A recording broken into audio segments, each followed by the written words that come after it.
Okay जी। अच्छा, अब इसके बाद हमारे पास आता है पी वैल्यू। पी वैल्यू की डेफिनेशन बहुत ही ज़्यादा इंपॉर्टेंट है। पी वैल्यू आपने पढ़ा होगा, सिर्फ हमें इतनी सी बात ही पता होती है, हम जो स्पेशली मेडिकल प्रोफेशन से रिलेटेड होते हैं, जिनका इस फील्ड से इतना ज़्यादा ताल्लुक नहीं होता, और हमें ये पता होता है कि अगर पी वैल्यू 0.01 या उससे कम आएगी तो हम इसका मतलब है कि हमारी स्टडी सिग्निफिकेंट है। इससे ज़्यादा हमें पता नहीं होता, जो कि बहुत थोड़ी सी इंफॉर्मेशन है। अभी उससे थोड़ी सी ज़्यादा हम करेंगे कि इसकी डेफिनेशन कुछ इस तरह से होती है। P value is obtaining of a result as extreme as one likely observe assuming null hypothesis is true. इसमें बेसिकली ये डेफिनेशन थोड़ी सी याद करने वाली है, क्योंकि इसकी डेफिनेशन ये है कि हमने एक अंदाज़ा लगा लिया है कि हो सकता है नल हाइपोथेसिस ट्रू हो, और इस हिसाब से हम एक्सट्रीम पे चले जाएंगे कि एक हद से बहुत ज़्यादा अच्छा रिजल्ट आएगा तो हम उसको सिग्निफिकेंट एक्सेप्ट करेंगे। ठीक है, मतलब ये कि ऐसा नहीं होगा कि हम जान के गलत तरीके से नल हाइपोथेसिस को रिजेक्ट कर दें, हालांकि डिफरेंस एग्जिस्ट नहीं करता था। ठीक है, डिफरेंस अगर दो चीज़ों में एग्जिस्ट नहीं करेगा, इन दोनों में ये दोनों सेम होंगी, तो इसका मतलब है नल हाइपोथेसिस ट्रू है। ठीक है, लेकिन उसको जानबूझ के कह देना कि वो ट्रू नहीं और डिफरेंस एग्जिस्ट करता है, ये बात बहुत बड़ा गलत हो जाती है रिसर्च में। तो हमने हमेशा पी वैल्यू को ऐसा समझना होता है कि एक एक्सट्रीम पे हम चले जाएंगे रिज़ल्ट लेने की, और जब तक हमारे पास वो ख़ास रिज़ल्ट नहीं आएगा तब तक हम नल हाइपोथेसिस को ट्रू मानेंगे। तब तक हम यही समझेंगे कि डिफरेंस एग्जिस्ट नहीं करता जब तक पी वैल्यू 0.01 या उससे कम नहीं आएगी। ये बात है पी वैल्यू की। ठीक है, तो ये जो डेफिनेशन है इसकी याद रखनी है आपने, और इसको समझ बस इस तरह से ही लें जैसे मैंने आपको समझा दिया कि null hypothesis will remain true जब तक हम किसी एक्सट्रीम पे ना चले जाएं कि हमारे पास 0.01 तक से ज़्यादा अच्छा पी वैल्यू का रिजल्ट ना आ जाए आफ्टर अप्लाइंग सिग्निफिकेंस टेस्ट, जो मैं अगली वीडियो में आपको बताऊंगी। फिर टाइप 1 एरर, अब दो एरर्स आ जाते हैं जो हम स्टडी जब भी कंडक्ट करते हैं तो उसमें एग्जिस्ट कर सकते हैं, टाइप 1 और टाइप 2। इनकी डेफिनेशन बहुत ज़्यादा आती है। टाइप 1 एरर में ये होता है कि नल हाइपोथेसिस को रिजेक्ट कर दिया जाता है व्हेन इट इज़ ट्रू। ठीक है, नल हाइपोथेसिस सही था लेकिन उसे रिजेक्ट कर दिया, इसका मतलब ये कि दोनों चीज़ों में डिफरेंस नहीं था और हमने डिफरेंस शो कर दिया, यानी हमने फ्रॉड की। सिंपल आसान लफ्ज़ों में ये समझ लें कि टाइप 1 एरर ये होता है कि हमने जान के फ्रॉड डाल दिया, कि हम ये चाहते थे हमारी स्टडी अच्छी हो जाए, नल हाइपोथेसिस सच्चा था, डिफरेंस नहीं था और हमने बना के दिखा दिया। ठीक है, तो we are a very big fraud.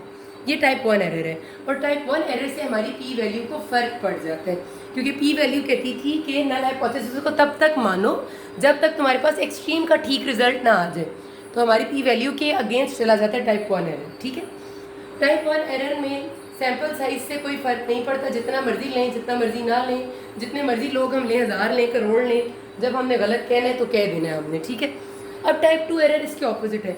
Type 2 error का मतलब ये है कि समझते हैं हमारे साथ फ्रॉड हो गया, मतलब नल हाइपोथेसिस गलत था पर हमने उसे ठीक मान लिया।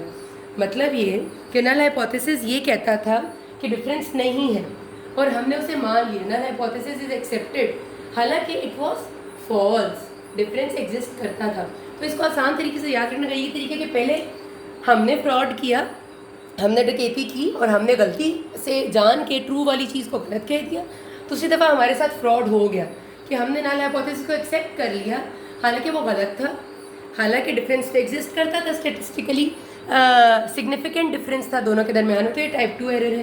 टाइप 2 एरर को सैम्पल साइज से फ़र्क पड़ता है, सैम्पल साइज जितना बड़ा होगा उतना इस एरर का चांस कम हो जाएगा। ये एरर हम जान के नहीं डालते, ये एरर हमेशा सैम्पल साइज छोटा होने की वजह से आने का ख़तरा रहता है। सैम्पल साइज आप बड़ा कर लेंगे तो ये एरर का ख़तरा कम हो जाएगा।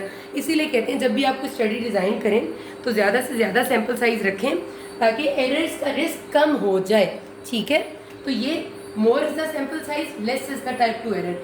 जितने मैं यहाँ लफ्ज़ बोल रही हूँ और लिख रही हूँ ये सारे MCQs हैं, ये याद रखिएगा। ये भी MCQ है कि what is the thing when null hypothesis rejected it when it is true, type 1 error. Type 1 error की डेफिनेशन भी MCQ है, ये भी MCQ है, ये भी है। सैम्पल साइज और इनका रिलेशनशिप भी MCQ है। टाइप 1 एरर को सैम्पल साइज से कुछ नहीं होता, टाइप 2 एरर का चांस कम हो जाता है। ठीक है, अब आखिरी चीज़ इस पर वीडियो की रहेगी power of a study. Power of a study का एक फॉर्मूला है। पावर का मतलब यही होता है कि कितनी स्टडी मजबूत है कि वो नल हाइपोथेसिस को रिजेक्ट कर रही है, जबकि वो असल में भी गलत ही है। ठीक है, पावर ऑफ स्टडी का मतलब ये किसी चीज़ में ताकतवर होनी चाहिए ना, तो ताकतवर स्टडी वही होगी जिसमें नल हाइपोथेसिस गलत होगा, रिजेक्ट हो जाएगा, यानी कि दोनों में चीज़ों में डिफरेंस एग्जिस्ट करेगा और असल में भी वो रिजेक्ट होने वाला होना चाहिए, असल में भी नल हाइपोथेसिस इज फॉल्स।